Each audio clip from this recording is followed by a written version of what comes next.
How you doing today? Good, Jesse. How are you?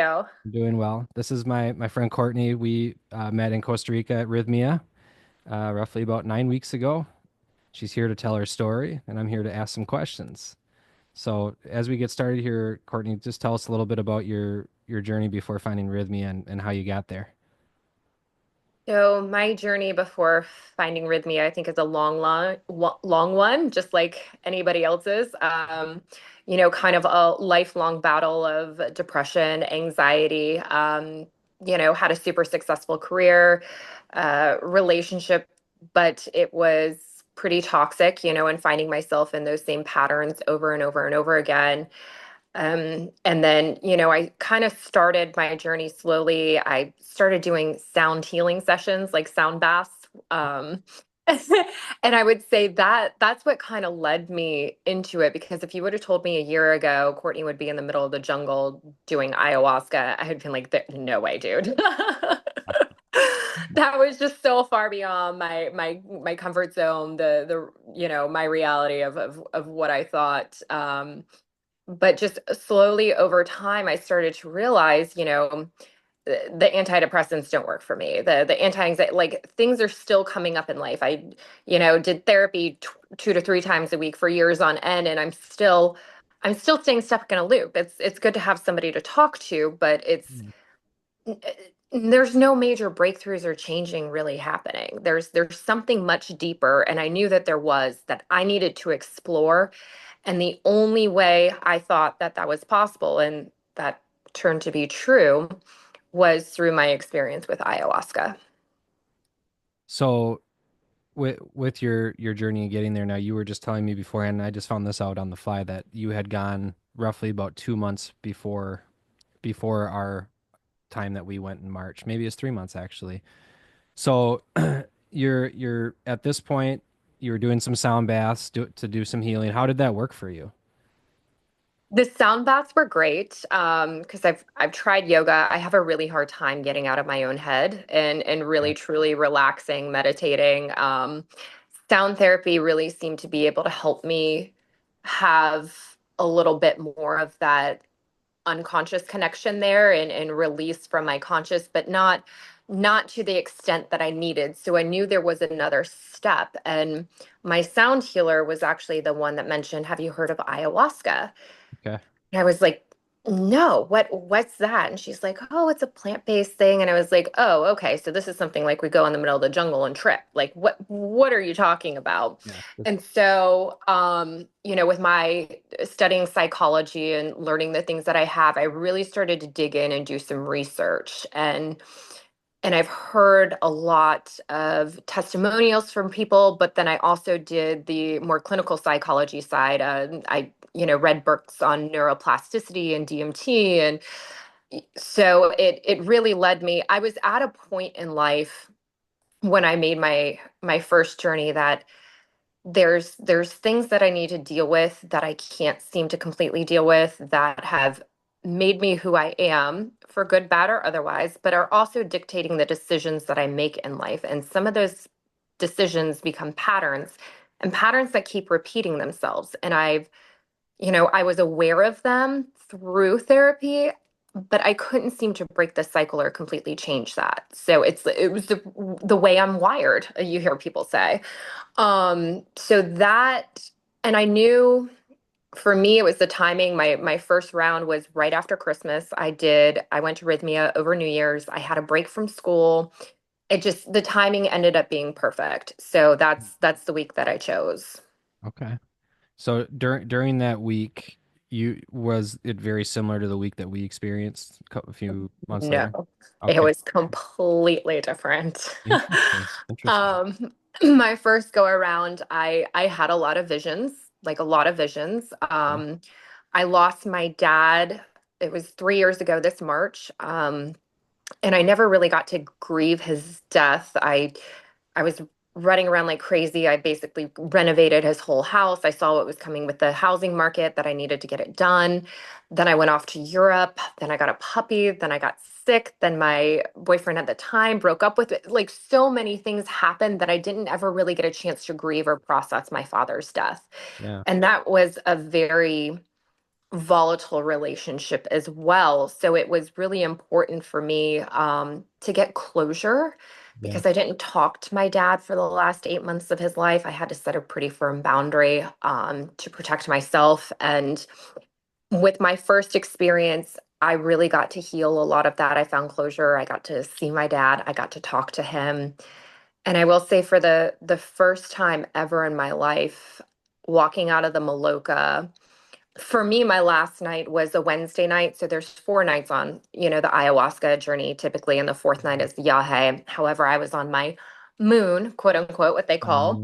Yeah. So I didn't get to experience the yahe night. So my last night was the third night, and it ended up being a complete breakthrough for me. Wow. But I knew then, because I didn't get to experience that yahe night, that I was going to come back. I just didn't know when, or I didn't think it was going to be 9 weeks later.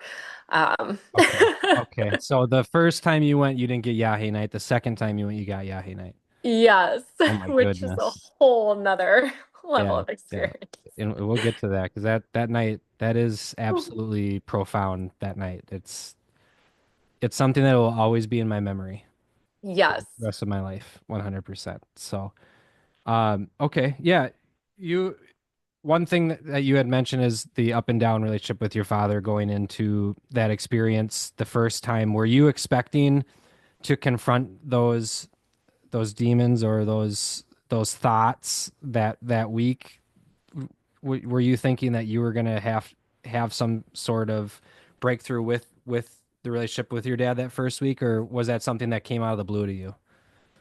It was something I was hoping for, but I wouldn't say I had an expectation for it. I wasn't quite sure what to expect going into it. I remember every night going into the Maloka just thinking, what am I doing here? Like this is crazy. This is like a cult almost. Like this is just, I know. but I went back every night and I'm like, and every night it was different, and I felt more and more things like my, I guess to start in this sequential order, my first night, the first time around, I had visions and I was like, show me who I am.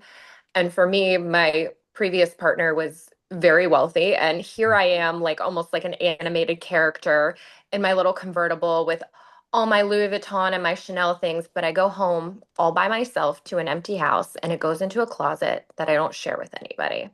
So it showed me that I have all these beautiful things in life, but I don't have anybody to truly share it with. I don't have a partner. Yeah. So that really showed me who I was. I also went back to when I was a baby and I was in a stroller. And the love that I feel like I never received from my mom and dad, I gave to myself. Like here I am, almost like a parental figure, and I'm just pouring all this love, like, oh, baby Courtney, she's so beautiful. We love her so much. All Yeah. like basically reparenting myself there. So Wow. that first night for me was Yeah. pretty profound. Yeah. My second night, I was so sick. I was Yeah. so sick.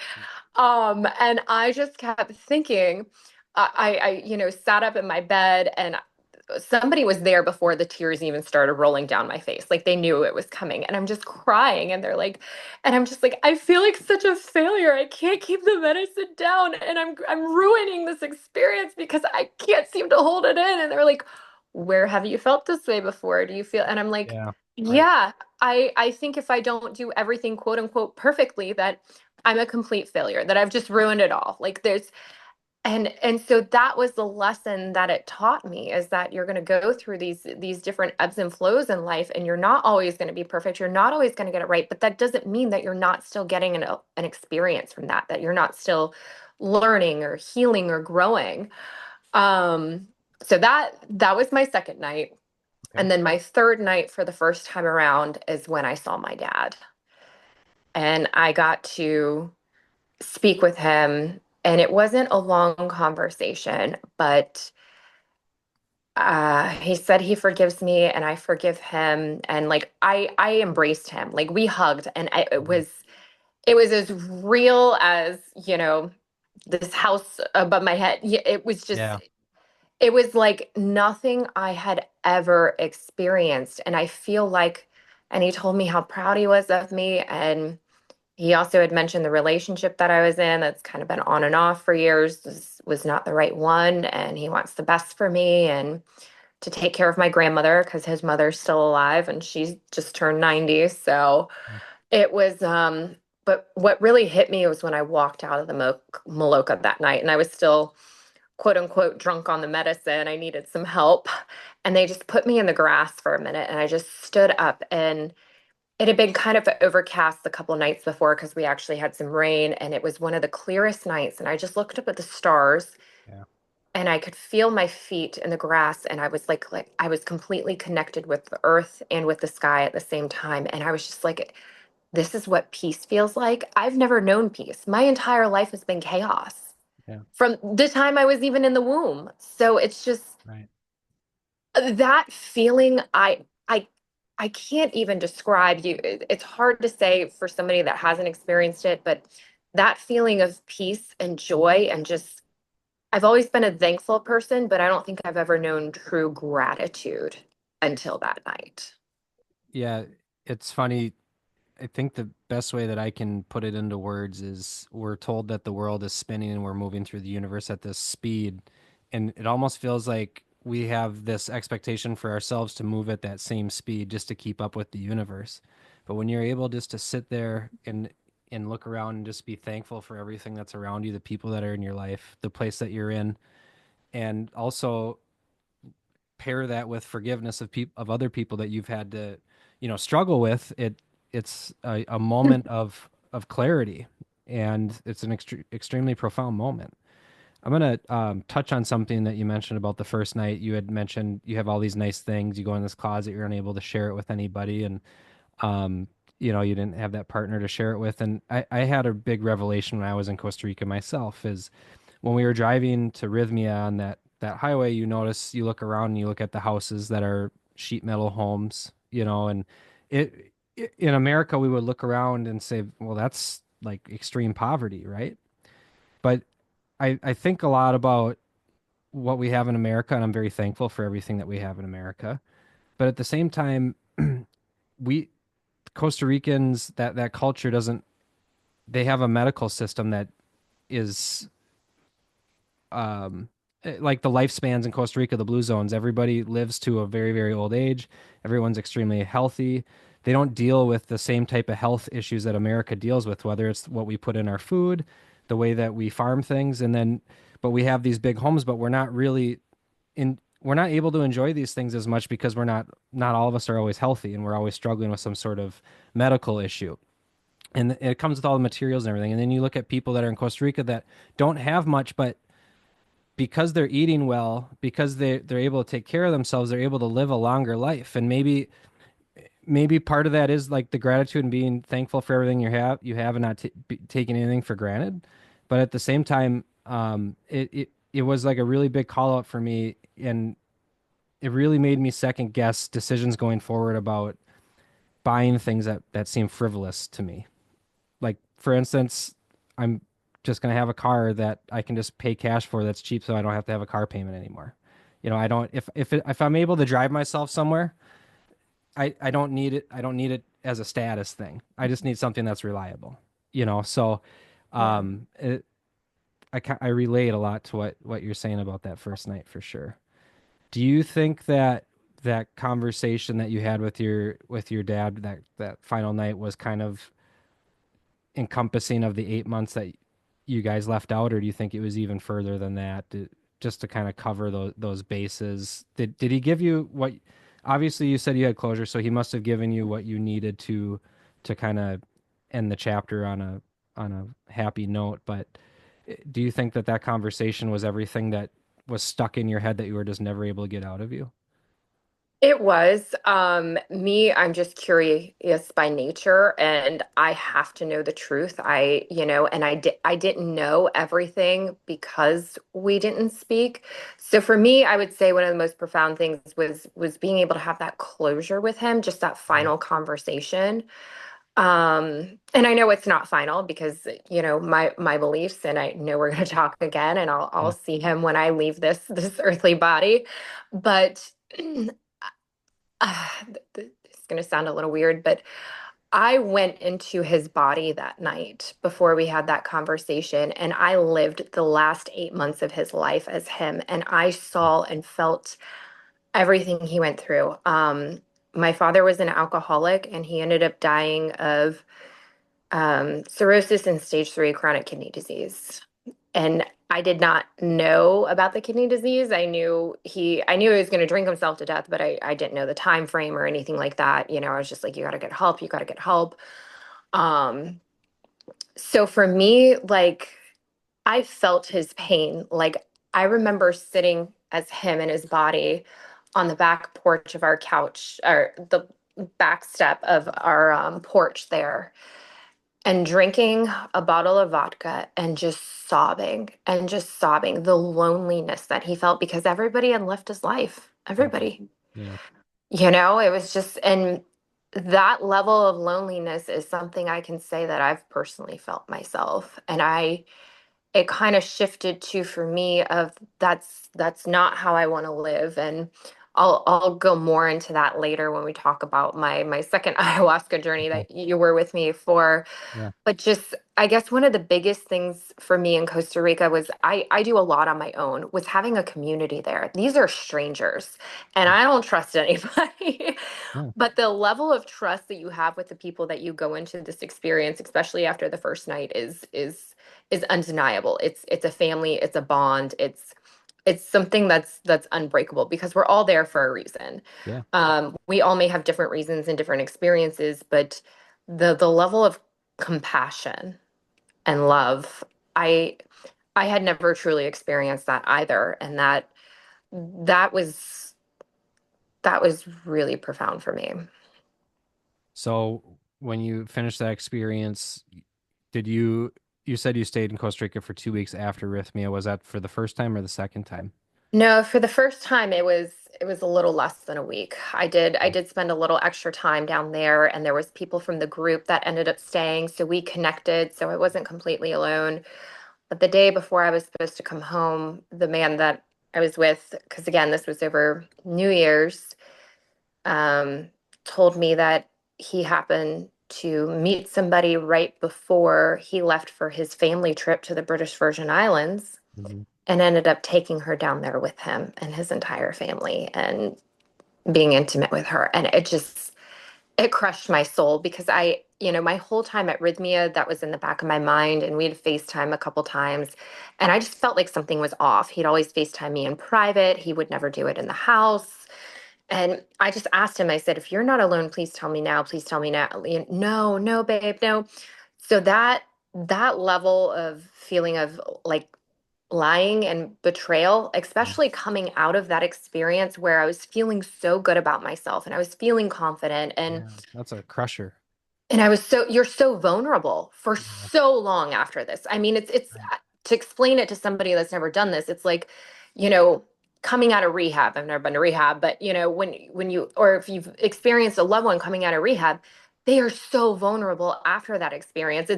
During is one thing, but after is where it's really, it really counts, and where you're really vulnerable and susceptible to all these different emotions. And for me, that it absolutely crushed me. So when I came home from that experience, we had a trip booked, and I ended up going on that trip. And do I regret it? No, because it taught me something, but I came home and the relationship really ended, and I did everything you're not supposed to do. So what did I do? I felt like my emotions were going to be too big, like they were going to take me over and I was going to die. So I drank for about a month straight after that. Wow. Okay. And this was after the first Rythmia. Yes.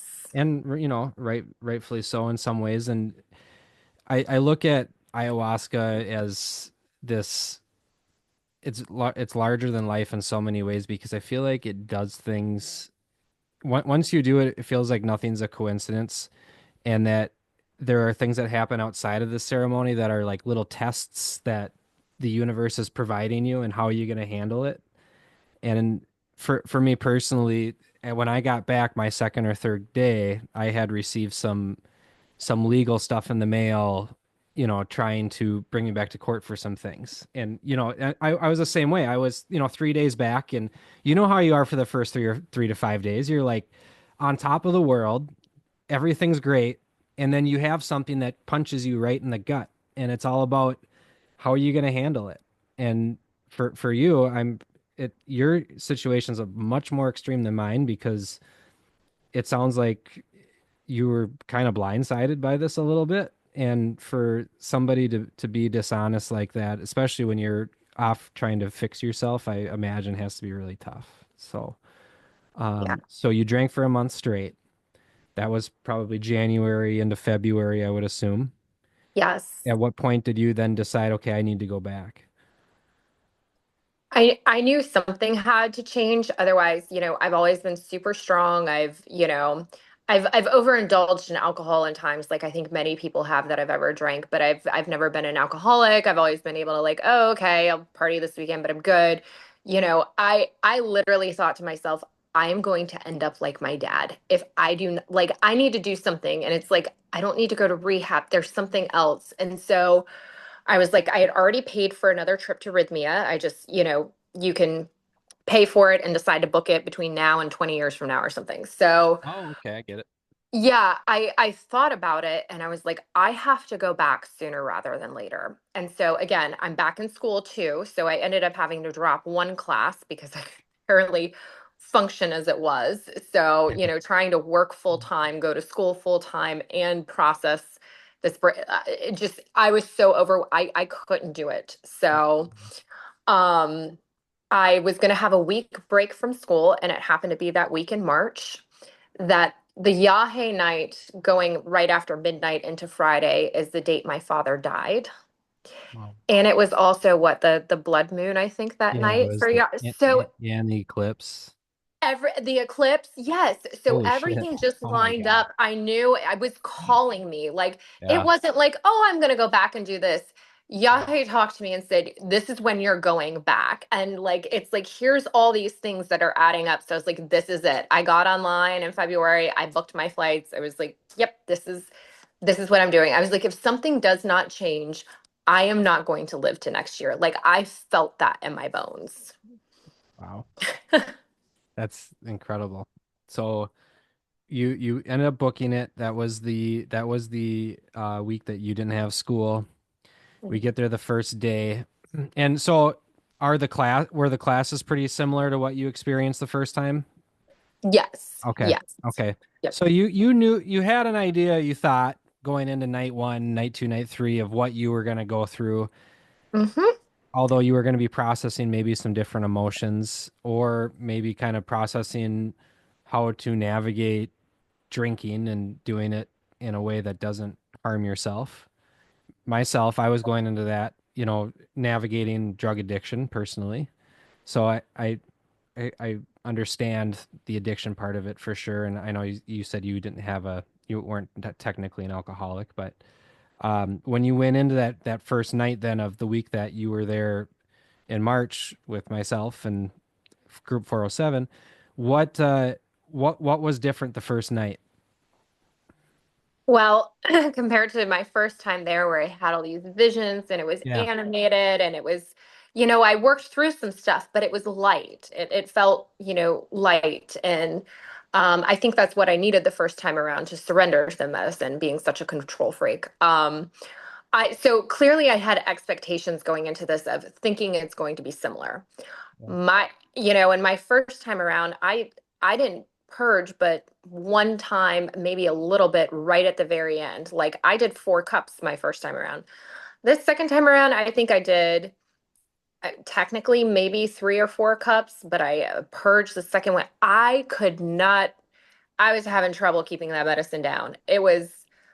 Whew, it was rough. I was like, I don't remember the first night tasting like this. Like, this is not, it's not how it's supposed to go. And I'm like, where's my visions? Where's my caterpillars playing flutes? Where's all this fun stuff that helped me? Nope, Wow. nope. It's like, oh, you had expectations? Hold my beer. Yeah. Yeah. So it was completely different. I would say the process was a lot more physically taxing for me the second time around. But what do they say? Your issues are in your tissues. So there was a lot of things I think I was holding inside that needed to be released this time around. So my first night was pretty interesting. I was like, I don't even know what happened. And I even wrote that in my journal. I was like, what in the just happened? Right. Um, I'm like, I'm confused. That's not how I expected it to be. I don't feel great, but I'm like, okay, let me sit with this. Let me process this. And just kind of going through and feeling myself. I will say that first night, um, I was told in the medicine, like, you do have a drinking problem. Like, you've got a drinking problem. You need to not drink for a while. Like, Yeah. you are turning into an alcoholic.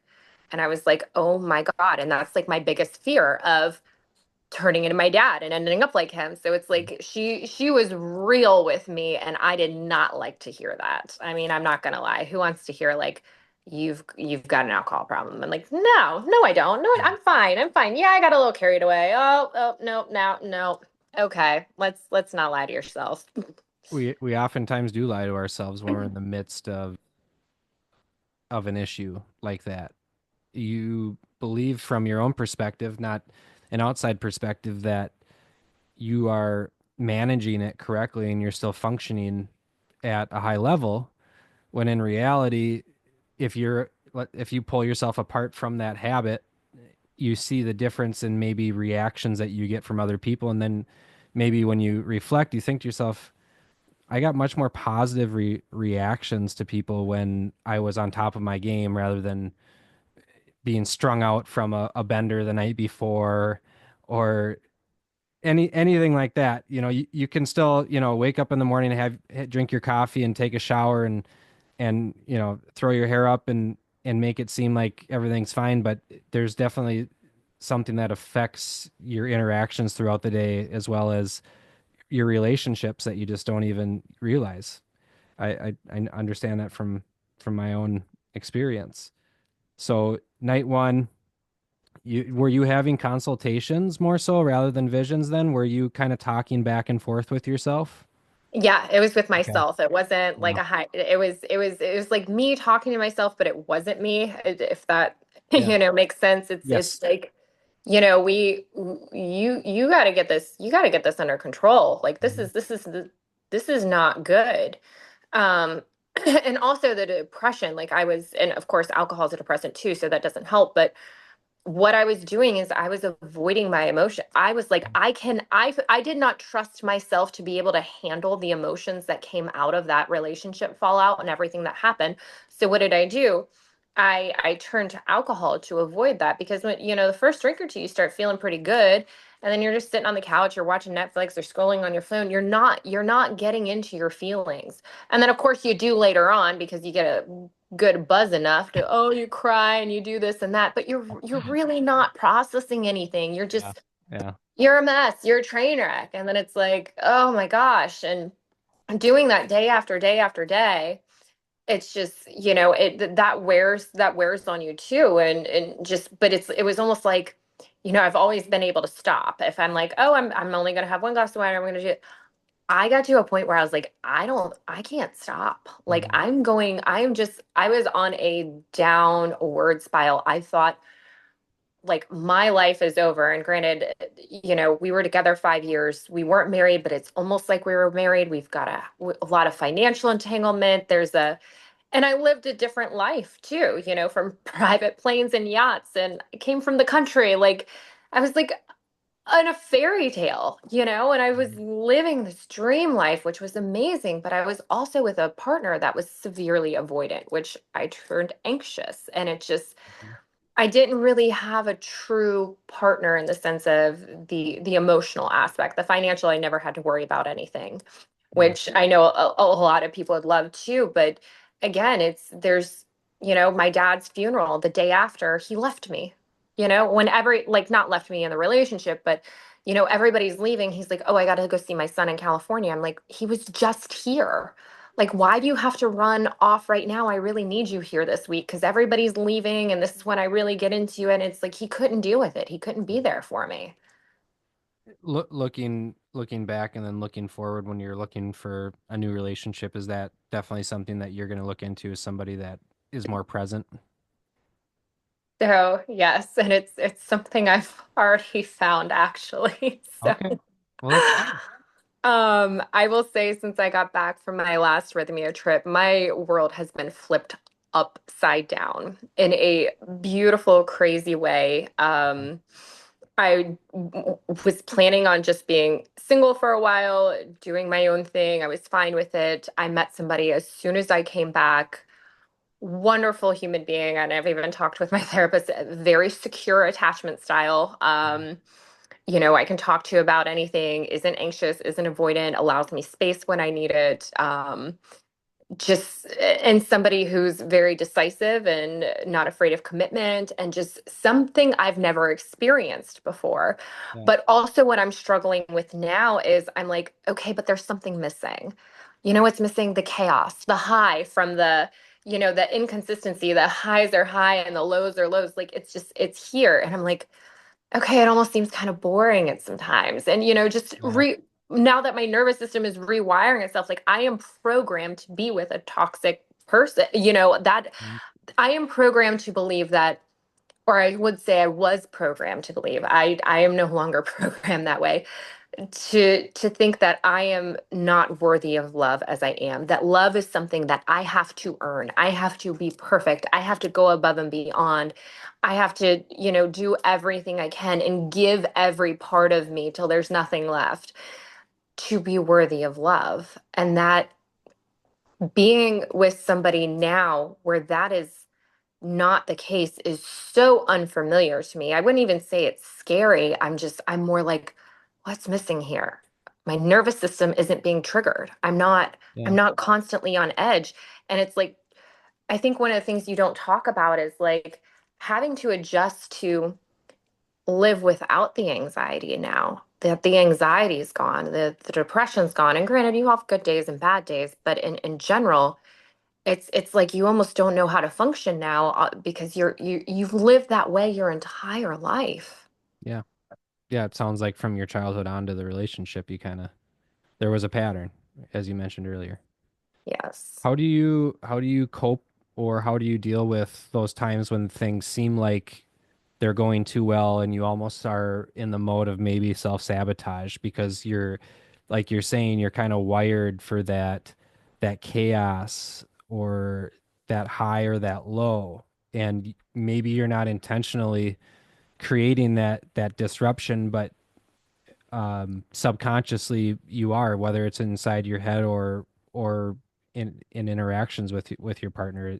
Is there some way that you tell yourself, hey, chill out, it's fine? Or I know maybe it's not that simple, but how do you do that? I would say one of the biggest things I learned is how to get curious. I'll give an example real quick. Yeah. When I was down in Costa Rica this last time, after I left Rythmia, I stayed for a couple weeks.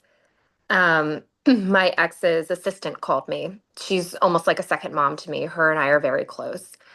And she had made a comment to me about, I hope you're living your life because he sure is. And what did that do? That triggered me. Like, oh Yeah. my God, he's already moved on. He's still Yeah. with this girl. Like, and so what did I do? Instead of getting overwhelmed and be like, I'm going to go to the bar and grab a drink, which, by the way, being in a tropical place and not drinking alcohol is a little difficult. I want a little fruity umbrella, so I do a mocktail.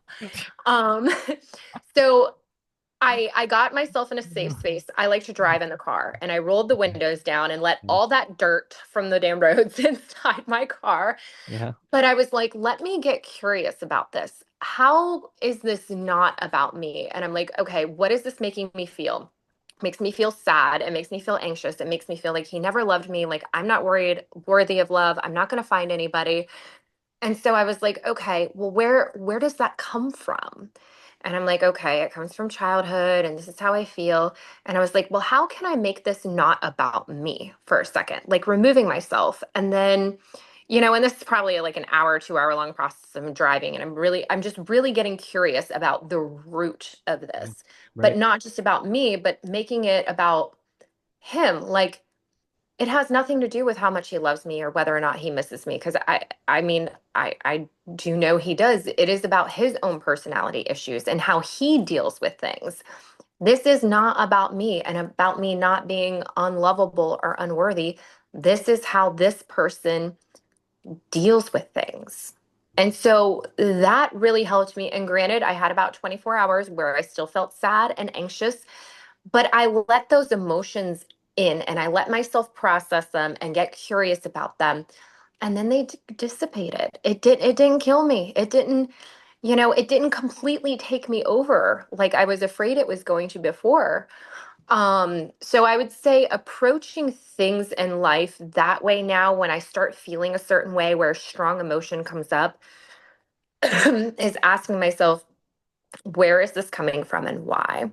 And then sitting with that. You don't have to make a decision right away. It doesn't have to be the next hour or the next day or even the next week. You can really sit with, and sometimes it's going to take you a lot longer to process things. Yeah. And also talking talking through it, I think helps. Having somebody to talk to, community support, whether it be a therapist or a group chat or anybody. But one thing I've also learned to do is lean in instead of leaning out. So overall curiosity is your tool in order to figure out maybe why it is the way you feel, and that way you're able to come with a rational reasoning or answer as to why maybe you felt that way, and then also making a decision on how to act and doing it without impulse, which is very logical approach. Um, that's good. So night one, night two, was night one and night two of our week any different? Or I know that you said we're gonna really get to the Yahe. Is that when things really kicked up for you, or was there something in between nights two and three that kind of created that Yahe night, night four? No, I will say nights one, two, and three, they were very similar in the sense of, oh, I'm not having vision, so I'm not doing this. Oh, my body's really not reacting well physically to the stuff this time. And I would say the Yahe night was my biggest revelation night, but not in the sense that you think. Like everybody thinks you have to have this profound experience to heal. Yeah. What I found happened was the weeks after leaving Rythmia and how I was, like I said, getting curious when I got that phone call and I was triggered, Mhm. how I started doing things differently than what I've always done. Those patterns were already starting to break down. And it's like, oh, well, I didn't have like this boom and saw all this stuff. And, it's not like I can tell you the secrets to the universe or anything like that. But I will say the Yahe night, the biggest thing were for me is I was very ill that night, and I don't want to scare anybody that wants to do ayahuasca. Like, anything in life worth doing is going to be difficult. You're going to go through challenges, but it is, I mean, who I am now is a completely different person than I was going into this. I feel like I am my true self before all the trauma happened to me. Like this is who I am supposed to be. I may be tired, I may still have some anxiety, but in general, I feel at peace. I feel comfortable. There's still a lot of things up in air in life, but I just know that no matter what, it's all going to work out because whatever's not for me is going to go. And as painful it's going to make room for what's meant for me. And I truly believe that to my core now. I did not believe that before. So the Yahe night was very difficult, and as you know, it's a long night. You go in there at what we go in at 6:30 at night, and it's about 8:30 by the time we leave in the morning. Yeah. Yeah. It is It it was is an experience. And for me, I just kept thinking like I was fighting hard in the sense of like, well, I need to be going through this. It needs to be difficult. It needs to be painful for me to heal. And at one point, I was like, I need to go get another cup. And it's like, no, something in my head was like, no, you don't. No, you don't. Just sit with this. And I'm like, oh, I've only had, I ended up having three, but I immediately purged the second one. So I don't know if I even count that. So maybe, two. two and a Two and a quarter. half, Yeah. if that. But it's not the quantity, it's Yeah. I just was like, and what it ended up telling me was, your healing does not have to be so difficult. Like I am just a bullet. Like I will hit my head up against a brick wall until I finally plow through it. And that's what I think love is supposed to be. That's what I think healing is supposed to be. And it was just like, have grace for yourself, have compassion. It doesn't have to be this difficult. And I'm like, wait, what? Huh? What do you mean? I don't understand that. Because everything in life up until that point has been really kind of difficult. My relationships, my feelings about myself, just, I've always had to fight. They talk about that fight or flight, and I have been in fight since as long as I can remember, whether it be with my relationship with my parents, with my relationship with significant others. It's work, I have to be the best of the best. I have to be the top producer. School, I have to be the straight A student, and I'm killing myself to do all of this. And it's like, have some grace, have some compassion, take time to rest. Because I was sitting there fighting, oh, I need to get another cup. Oh, I need to do this. And it's like, no, you just need to rest and relax. And when I did that, I was like, I came out of that place completely changed. Like I don't even recognize myself. Do you feel like that was your surrender?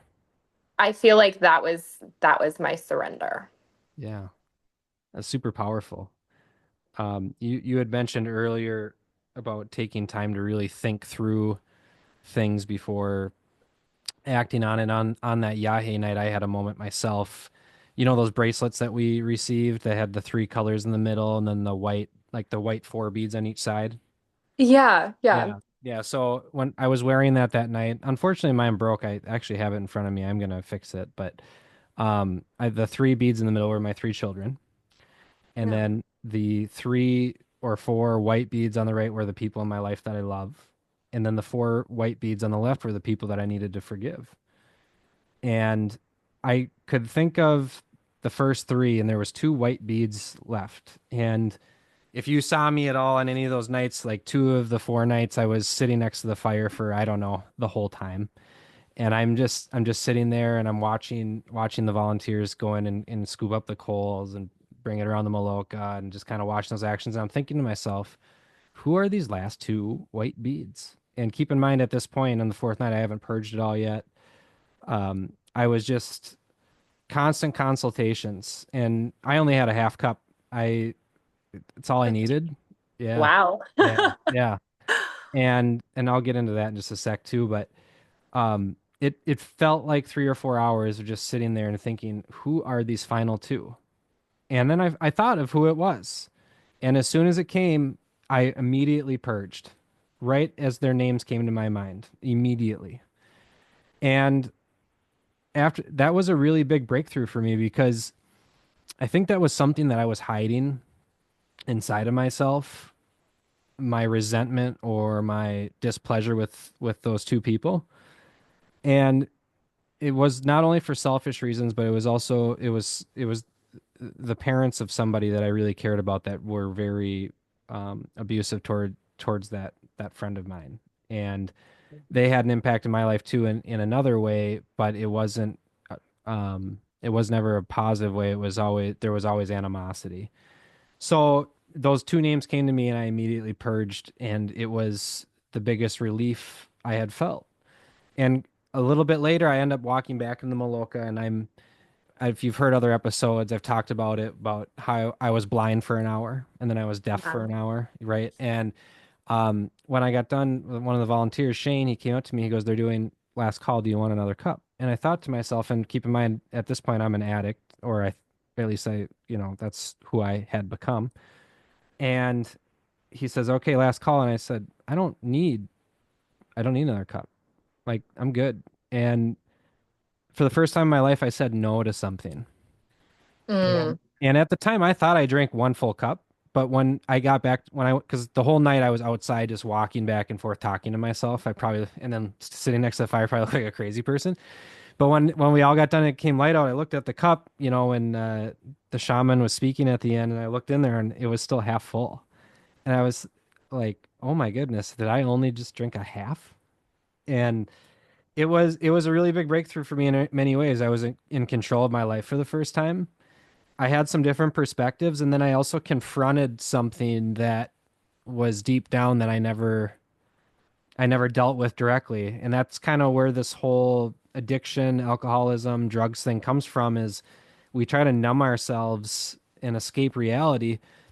And I've heard that said to me before, but I never took it seriously because I never understood what it meant. And at this point, after going through what we've gone through, I have a really good understanding of what it means to escape your reality. It Yeah. it's a real thing. It's definitely a real thing. So, okay, you have that profound breakthrough. You then end up staying in Costa Rica for another week for integration to kind of ease yourself into it. And then Mhm. then you end up meeting somebody. I did. I Yeah. did. And I'm really happy. And this person is just an incredible, solid, stable human being. And I've never really experienced that. And he's crazy about me too. And That's so the nice. thing is I think everything led me in this journey. Had I met him before this second experience in Costa Rica, it wouldn't have worked. I was, where I was and what I was struggling with and going through, but also not just that, I wouldn't have appreciated it. I would have pushed it away. I'm like, this Yeah. is too good to be true. No. Yeah. Right. So I think some of my biggest takeaways were I found forgiveness for my previous partner. I was holding a lot of anger and resentment, and there was a lot of buildup to that. That wasn't the last event that happened, wasn't the only thing, but I found forgiveness for him. I found forgiveness for myself. Um, and for that for me was really important. And one of the biggest lessons I say I will take away from this is I'm making a conscious effort to turn towards people instead of turning away, because when I get down or when things hit, I self isolate.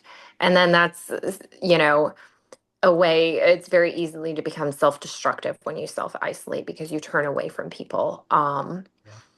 So having the community at Rythmia really that changed me. There was a night on ayahuasca where most nights I just stayed in my bed when you come up for the group meeting, and I made the conscious decision to move towards people. And as messed up as I was, I crawled my butt up to the front and sat there with everybody else. And that, I've been making conscious decisions going forward in my life to move towards people instead of away from them. And there's just one more thing I will say, talking through some of this is that, this isn't a cure all. We've got our own personality traits, we've got our own temperament. Excuse me. This isn't going to completely change you forever. Sorry. Pollen season here in Virginia. That's okay. I think I just got a whiff because I've got the windows open. You're good. You're Mm. good. But if you find yourself falling back into those same patterns, it's okay. Forgive yourself and have grace. I think now what ayahuasca provides to us is a way to get back out. Not necessarily saying we're not going to fall back into drinking or doing drugs or experimenting or doing things in time. You may fall back into patterns. I may fall back in it, but recognizing that, okay, not beating yourself up for it. Okay, I fell back into this. How do I get back out now? And Mhm. I think that's one of the biggest things we can take away from ayahuasca is having the tools not to not go in it, but to get yourself back out if you do. That's a really good call out. And I think about that a lot, and that's kind of why I asked you the question about the other group before we hit record. But I also have some curiosity, and I am looking for people that have tried ibogaine as well. I think you and we talked about that a little bit in Costa Rica, but that's another treatment I think that they do down in Mexico. And you know, I feel at this point where I am in integration is a really, really good place, the best place I've ever been. But you are correct. It's not a cure all for the rest of your life. There are still practices that you have to do on a daily basis to contain that consistency of purity that your soul is seeking. And when you had said it was like I'm a child again, that's the same exact way I feel too. Is I feel like my soul is kind of back where I was when I was a child, And it's important to navigate it with caution because it's so easy to cause that split again. And Yeah. we talk about that split is can be different for everybody, but it is a really good call out, and I'm totally interested in trying some other things like ayahuasca in a medical setting, just to kind of go through the experience and better understand it. The whole idea of psychology and neuroplasticity is really fascinating to me, and that's I guess that's kind of one of the reasons why I started this podcast was just almost like a video, a vlog, as the young kids say nowadays, of where I was 2 weeks ago when I first started this with Tyler to where I am today with Courtney to where I am a month from now with, let's say, Mike or whoever else. So yeah, that's long answer longer. That's totally true that it's not the cure all. So it's important to keep those. And I think that's why Rythmia does, that integration process with their app as well as the whole yoga thing every morning. Like that's something I brought back home with me. And that's something I never thought of doing. Yeah. But you have anything else that you'd like to add today? No, I just to, kind of piggyback off of what you said, it's like, if you fall back into those same patterns, it's okay. Allow yourself grace, but recognize where you are. But now you do know what it feels like to be happier. I'm not going to say the happiest, but um, more of your true self. So if you fall back into that, maybe now you can really remember what it's like to be out of that and pull yourself out of that. Yeah. So again, just the tools are there now. They weren't there before for most of us. We may have had some toolbox in our toolbox, but we were, you know, missing some essential pieces that we needed. And so now it's like, okay, we give you the tools. It's up to you what you want to do with it. But just don't beat yourself up if you're not perfect or if you mess up or if you have a night or, it's allow yourself and really get curious about where that's coming from. Mhm. Like, okay, is it just trying to repeat the same patterns? Because you're like, okay, this is, anytime you make big changes like this, it's difficult and it can be hard to sustain. So just allowing yourself grace and time and not trying to change too much at once. I think we have this idea of, oh, I feel so good and I need to do all this now. And it's you like I even became overwhelmed coming back. I was like, everything's going so great and my life has been great. And I'm like, I'm overwhelmed. I need to slow down again. And like, okay, I make a list and it can be a list of 10 different things, but prioritize. Okay, for these first, I'm just going to pick these two. This is all I need to do for right now. Okay, maybe I do so I would just say, have a lot of grace with yourself. Yeah. You're like a puppy. You're going through training. It's you're like Mhm. reborn all over again. That's right. That's right. Well, I really appreciate you coming on today. As Thank you, you for having me. of course, as you continue your journey through school for psychology, I would like to have you on again and we could dive further into psychology because it's something, as I mentioned earlier, that is really interesting to me. And lastly, I am very, very happy for you. You deserve somebody that loves you and pays attention to you. And I can see it. I can see it on your face how much you're glowing. So I'm so happy that you're so happy. That's just a Thank you. beautiful thing. So Thank you. never stop smiling. Thank you. Of course. All right. Well, thank you again.